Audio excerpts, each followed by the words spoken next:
우리 성경 말씀 로마서 15장 22절 말씀부터 함께 봉독하시겠습니다.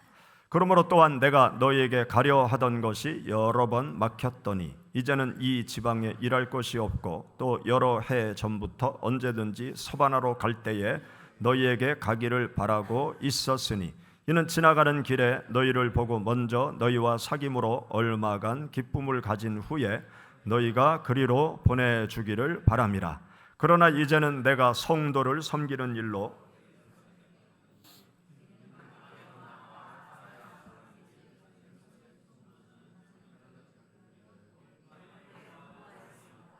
저희가 기뻐서 하였거니와 또한 저희는 그들에게 빚진 자니 만일 이방인들이 그들의 영적인 것을 나눠 가졌으면 육적인 것으로 그들을 섬기는 것이 마땅하니라.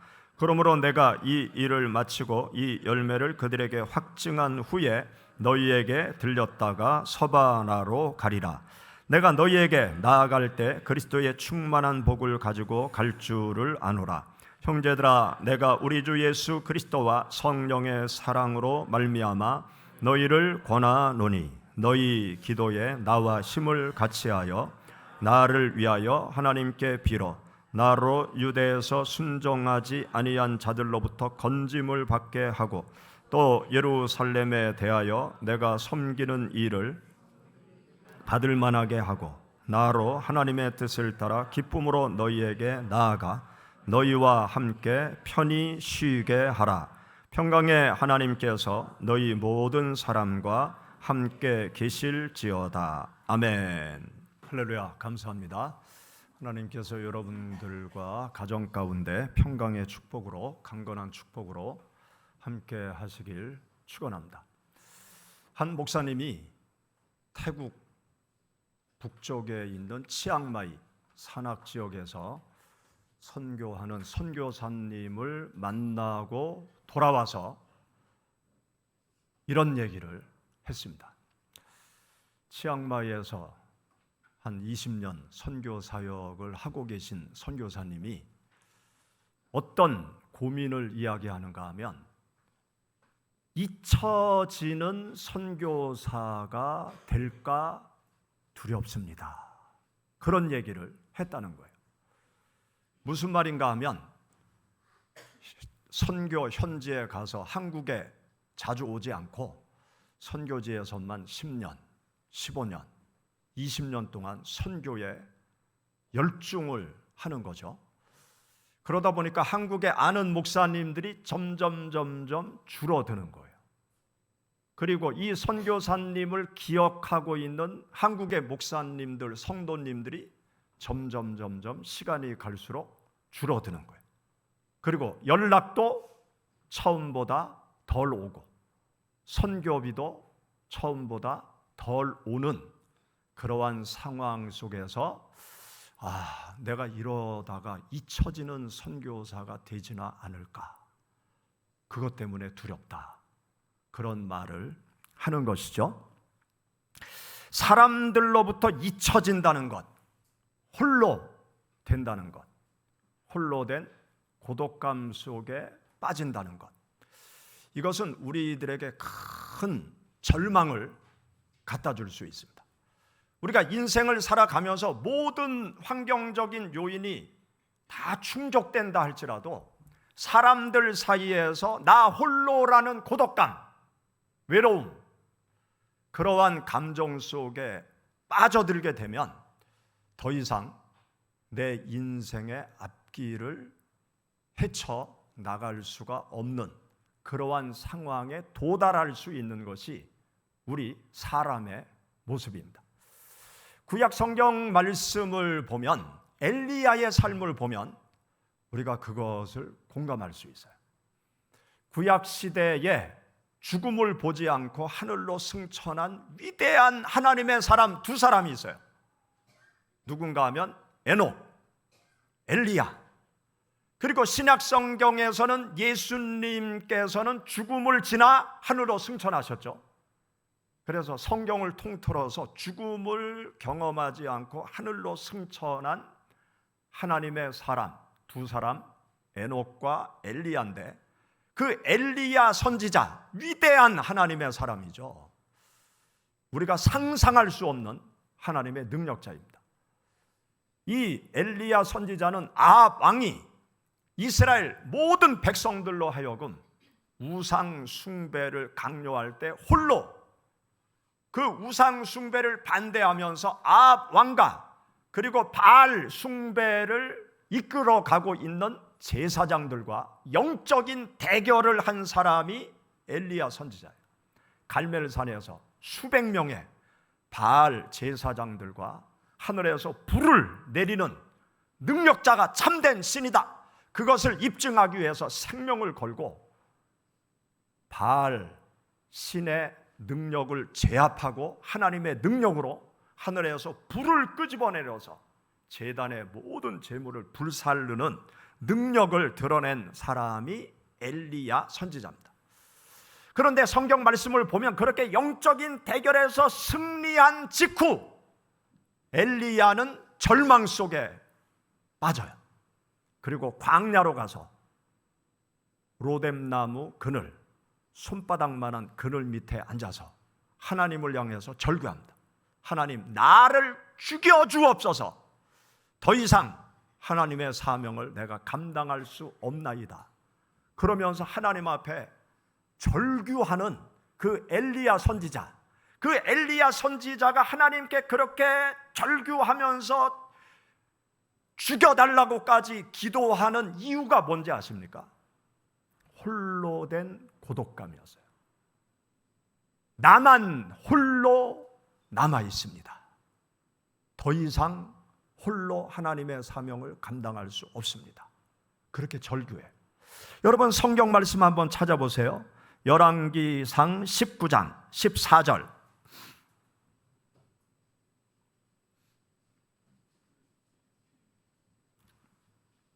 열왕기상 19장 14절 다 같이 읽어보시죠.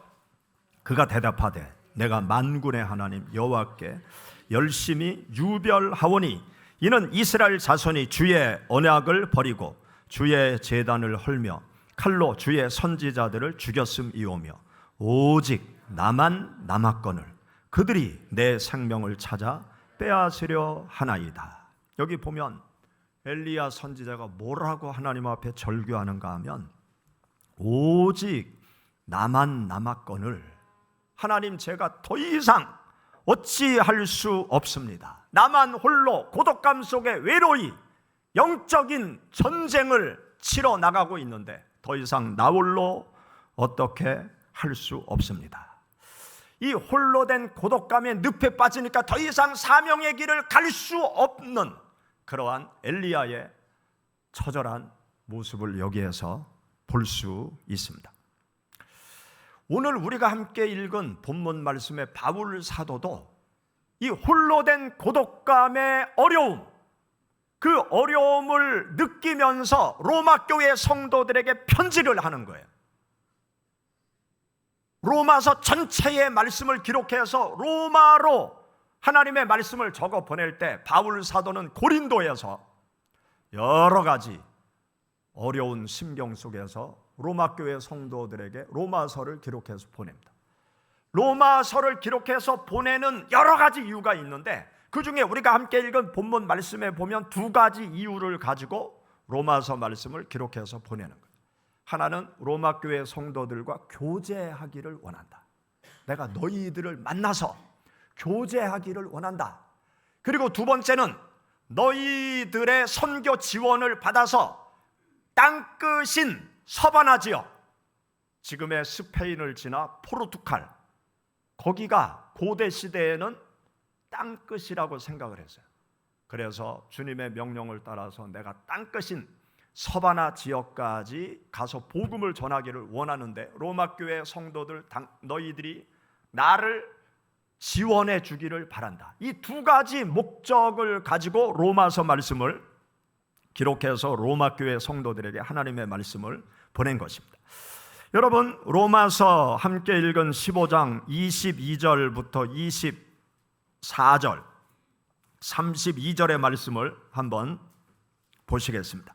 로마서 15장 22절, 그러므로 또한 내가 너희에게 가려 하던 것이 여러 번 막혔더니 이제는 이 지방에 일할 곳이 없고 또 여러 해 전부터 언제든지 서바나로 갈 때에 너희에게 가기를 바라고 있었으니 이는 지나가는 길에 너희를 보고 먼저 너희와 사귐으로 얼마간 기쁨을 가진 후에 너희가 그리로 보내주기를 바람이라. 32절, 나로 하나님의 뜻을 따라 기쁨으로 너희에게 나아가 너희와 함께 편히 쉬게 하라. 아멘. 여기 보면 지나가는 길에 너희를 보고 로마 교회 성도들을 만나보고 또 너희와 사귀기를 원한다.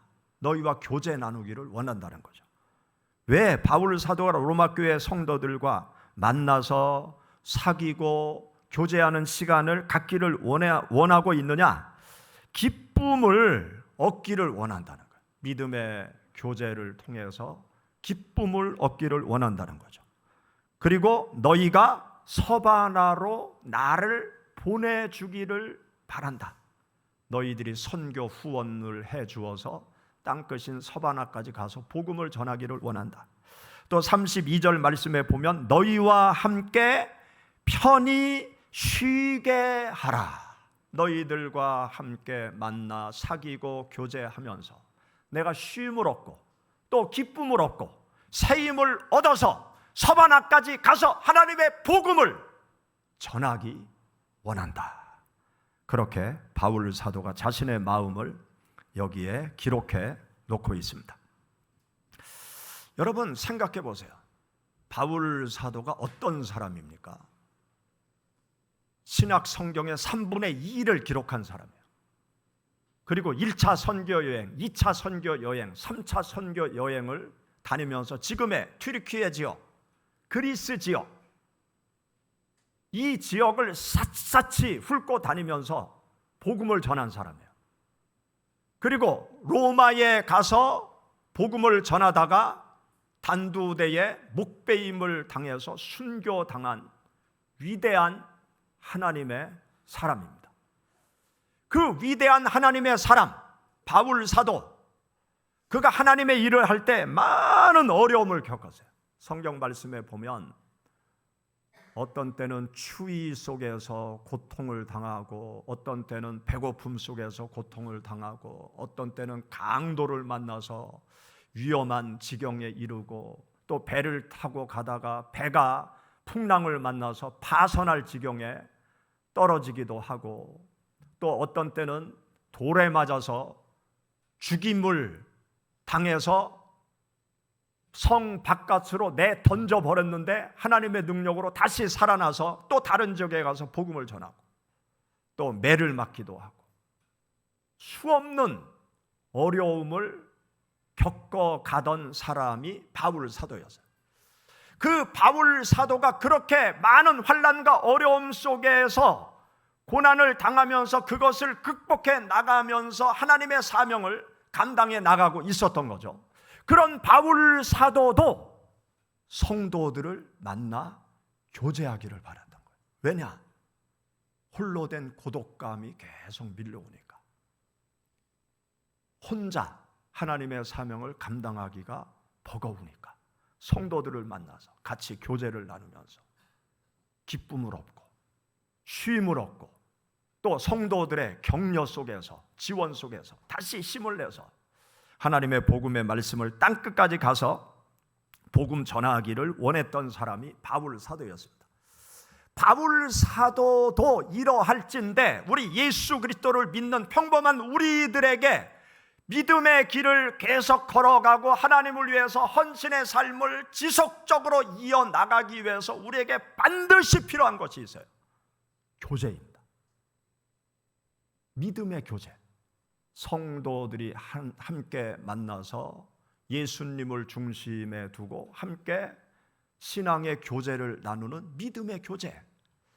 이것이 우리 평범한 그리스도인들에게 절대적으로 필요합니다. 성도들이 함께 만나서 믿음의 교제를 나누게 되면 그 믿음의 교제 속에서 우리는 새 힘을 얻을 수 있어요. 성도들이 만나서 믿음의 교제를 나눌 때 우리는 쉼을 얻을 수 있어요. 성도들이 함께 만나 믿음의 교제를 나눌 때 서로에게 위로가 될 수 있고 격려의 시간이 될 수 있는 것입니다. 우리가 걸어가는 신앙의 길은 넓은 길이 아니에요. 좁은 길이에요. 많은 사람이 찾는 길이 아니라 소수의 사람들이 걸어가는 길입니다. 예수님께서 말씀하셨죠. 넓은 길이 있고 좁은 길이 있고 넓은 문이 있고 좁은 문이 있다. 세상 사람들은 넓은 길, 넓은 문으로 찾아간다. 그 길은 쉽고 편안하고 재미있고, 그러니까 세상 사람들이 넓은 길, 넓은 문으로 가는 거예요. 그런데 신앙의 길은 힘들고 어렵고 여러 가지 신앙의 길을 걸어가는데 애로사항이 많아요. 우리 대한민국 기독교인 분포가 점점점 줄어가고 있죠. 우리 한국의 기독교가 막 부흥할 때는 막 30%까지 예수님 믿는 사람들이 있다고 통계가 나왔어요. 그런데 지금은 20% 이하, 기독교인들이 20% 이하로 줄어들었어요. 10명 중에 한 2명 정도만 신앙생활을 하는 거예요. 나머지 8명 정도는 신앙생활을 하지 않는 거예요. 그러니까 세상 사람들의 다수가 믿지 않아요. 그리고 다수의 사람들이 우리가 믿음의 길을 걸어가는데 박수를 치느냐? 안 해요. 계속 비판하고 비난하고 예수 믿는 사람들을 소수의 잘못된 행동을 싸잡아서 다 잘못된 것처럼 그렇게 막 욕을 하고 있잖아요. 그러한 툰바구니에서 우리가 믿음의 길을 걸어가는 게 참 힘들고 어렵잖아요. 이 힘들고 어려운 신앙의 좁은 길, 좁은 문으로 가는 우리들에게 새 힘을 줄 수 있는 곳이 어디입니까? 교회예요. 예수 그리스도를 믿는 성도들이 함께 모이는 교회. 교회 안에서 성도들이 함께 예배 드리고 믿음의 교제를 나누는 이 시간을 통해서 우리는 위로를 받고 새 힘을 얻고 격려를 받고 서로에게 힘이 되는 시간을 교제를 통해서 갖게 되는 것입니다. 여러분, 엘리야가 어떻게 새 힘을 얻었는지 아십니까? 교제를 통해서 새 힘을 얻었어요. 첫째는 하나님과의 교제, 두 번째는 하나님의 사람들을 만나는 거예요. 그가 모세가 하나님을 만났던 시내산까지 가죠. 그리고 40일 동안 금식 기도해요. 그러면서 하나님을 깊이 만나 하나님과 교제 나누면서 새 힘을 얻습니다. 그러면서 하나님께서 엘리야에게 어떤 말씀을 해주시는가 하면 엘리야도 몰랐던 깜짝 놀랄 만한 이야기를 해줘요. 너만 홀로 고군분투하는 게 아니다. 이스라엘 안에 7,000명의 하나님의 사람들이 지금 남아있다. 그것을 일깨워줘요. 그리고 그들을 만날 수 있도록 하나님께서 길을 열어주십니다. 성도를 만남으로 인해서 엘리야가 새 힘을 얻게 되는 것입니다. 여러분, 성경 말씀 열왕기상 19장 찾아보시죠.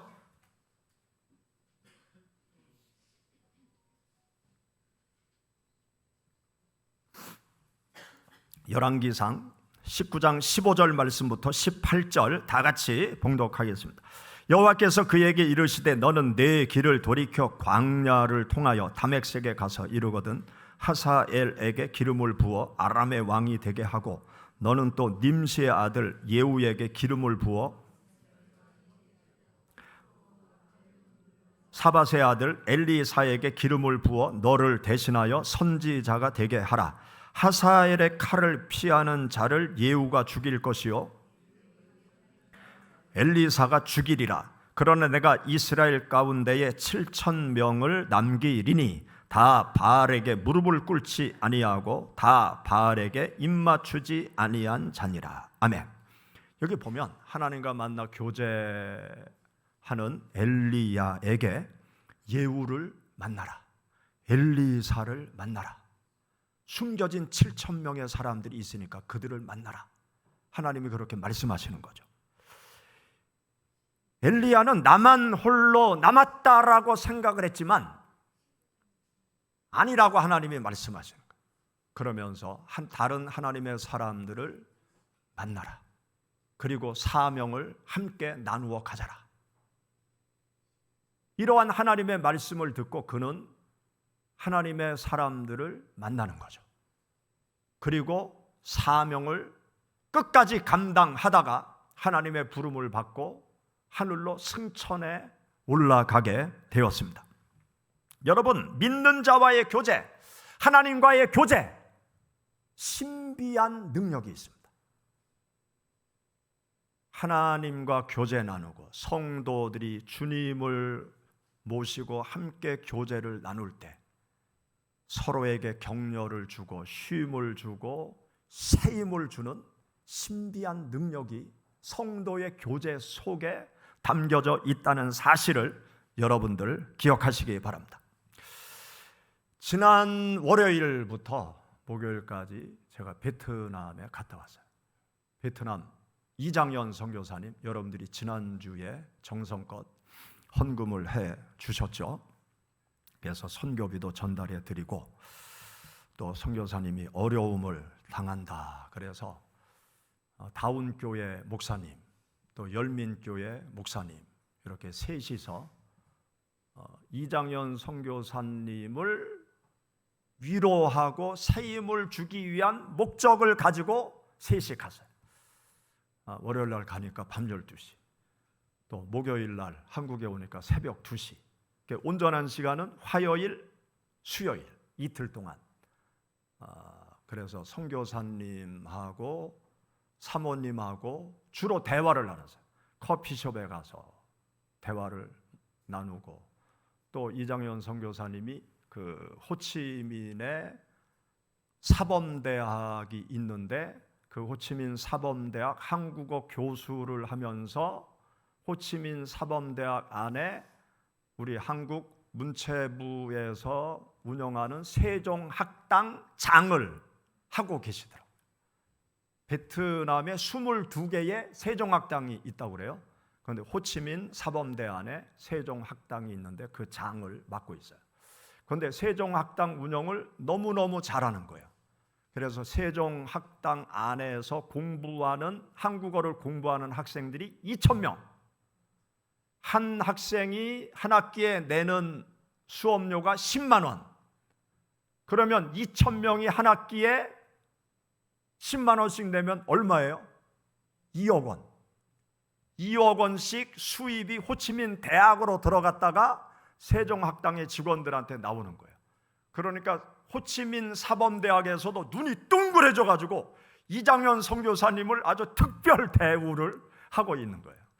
한국에서 지원하는 금액은 9천만 원밖에 안 되고, 세종학당 운영을 잘하면서 선교 사역을 하고 있는데, 그 선교사님이 코로나를 지나오면서 많은 어려움을 당하셨더라고요. 크게 두 가지인데, 첫째는 다른 선교사님이 잘못한 일 때문에 이장현 선교사님이 너무너무나 고통을 당한 거예요. 어느 정도로 고통을 당했는가 하면, 다른 선교사님이 저질러 놓은 그 사건 때문에 이 공황장애, 우울증이 온 거예요. 그래서 밤에 잠도 못 자고, 그리고 사람 만나는 것도 기피하고, 이 신경정신과 약을 먹고 집에서 누워만 있었대요. 그래서 그 사모, 정유리 사모님이, 야, 이러다가 내 남편 죽겠구나. 그래서 강제로 끌고 나와서 산책을 시키고 그런 시간을 보낸 거예요. 그러면서 계속 이장현 선교사님은 죽고 싶다는 생각까지 계속, 그 우울증 속에서 죽고 싶다는 생각도 계속 그런 생각이 들었다는 거예요. 그래서 더 이상 선교를 못하겠다. 그래서 한국에 가서 그냥 직장 생활하면서 그냥 살아가야 되겠다. 그래서 한국에서 그 택배를 하면서 개척하는 후배 목사가 있는데, 그 후배 목사한테 전화를 해서 야, 나 한국에 가서 택배 운전이나 하면서 살아야 되겠다. 그랬더니 그 후배 그 목사님이 형, 그런 소리 하지 말어. 여기 자리 하나도 없어. 거기에서 열심히 살아봐. 그러더니 전화를 뚝 끊더래요. 자리 있다고 그러면 한국으로 오려고 그랬대요. 그럴 정도로 다른 선교사가 저질러 놓은 일 때문에 너무너무 고통스러워서 그렇게 우울증에 시달리면서 코로나 기간을 지나오면서 좀 회복이 되었다는 거죠. 그러는 중에 또 이제 그 한 10년 동안 기도하면서 세워놓은 빈프 교회라고 있는데 그 빈프 교회를 열민 침례교회에서 이제 지어줬거든요. 한 1,300만 원 정도 드리니까 교회를 질 수 있는 거예요. 그래서 교회를 그 열민교회에서 헌신해서 교회를 지었는데 그걸 공안들이 철거하라고 그래가지고 한 3분의 2는 철거를 했더라고요. 그래 나머지 3분의 1만 두고 이제 민기적거리는, 어떻게 좀 해결해 보려고 민기적거리는데 거기 교회를 수요일 날, 화요일 날 찾아갔거든요. 찾아가서 기도하고 돌아왔는데 한 30분 지나서 공안들이 또 왔대요. 이번 주까지 다 철거하라고. 그래가지고 이제 다른 데로 철거를 한 그 자재를 가지고 이제 다시 교회를 세우려고 다른 땅을 살펴보고 있다고 그런 이야기를 하더라고요. 그러면서 이제 그 빈프 교회 가서도 한참 이야기를 하고 또 호치민 대학 세종학당에 가서도 많은 얘기를 하고 그렇게 사모님하고 같이 이제 식사하고 또 커피숍에서 이야기를 하면서 선교사님이 어떤 이야기를 하는가 하면 다운교회, 열민교회 제가 이렇게 방문한 거에 대해서 너무너무나 고맙다고, 정말 목사님들이 찾아주셔서 힘이 된다고, 격려가 된다고 그러시면서 부부가 목사님들이 이렇게 찾아와 주시고 또 성도님들이 또 세교회 성도님들이 열심히 기도하고 또 헌금도 해주시고 그래서 너무너무나 감사하다고, 새 힘을 내서 열심히 이제 10년 지났는데 더 열심히 선교 사역을 하겠다고, 그리고 성도님들께도 감사의 말씀을 전해달라고 그러면서 아주 그 선교사님 부부가 너무너무나 마음의 위로를 얻고 새 힘을 얻는 그 모습을 보고 제가 돌아왔습니다. 사랑하는 여러분, 이 교제한다는 것은 아주 놀라운 신비로운 힘이 있어요. 함께 만나 교제를 나눌 때 서로에게 위로와 격려가 됩니다. 그리고 서로 만나 교제를 나눌 때 또 비전도 함께 공유할 수 있는 놀라운 일들이 생기게 돼요. 그리고 상대방의 마음이 내 마음 속으로 들어와서 함께 하나님께 나아가는 신비로운 일들이 생겨납니다. 여러분들이 믿음의 길을 걸어갈 때 이 교제가 너무너무 중요하다는 사실을 알고 계셔야 돼요. 첫째, 하나님과의 교제. 우리가 주일날 하나님 앞에 찾아나와서 예배를 드리잖아요. 예배를 드리면서 찬양을 통해서 하나님과 교제를 나누고 또 우리가 하나님 앞에 기도를 드리면서 하나님과의 교통함을 갖는 이 교제를 통해서 우리는 새 힘을 얻을 수 있어요. 그리고 예배 끝나면 우리 교회가 코로나 지나오면서 말씀 나누기 시간을 갖잖아요. 말씀을 놓고 함께 성도들이 짤막한 시간이지만 교제를 나눌 때 서로에게 영적인 힘이 되어지는 귀한 일들이 생겨나게 되어집니다. 그래서 여러분들이 한평생 믿음의 길을 끝까지 잘 걸어가기 위해서 또 하나님을 위하여 헌신하는 그 헌신의 삶을 지속시키기 위해서 날마다 하나님과 교제 나누시고 또 성도들과 함께 교제를 나누면서 새 힘을 얻는 여러분들이 되시기를 축원합니다. 같이 기도하시겠습니다.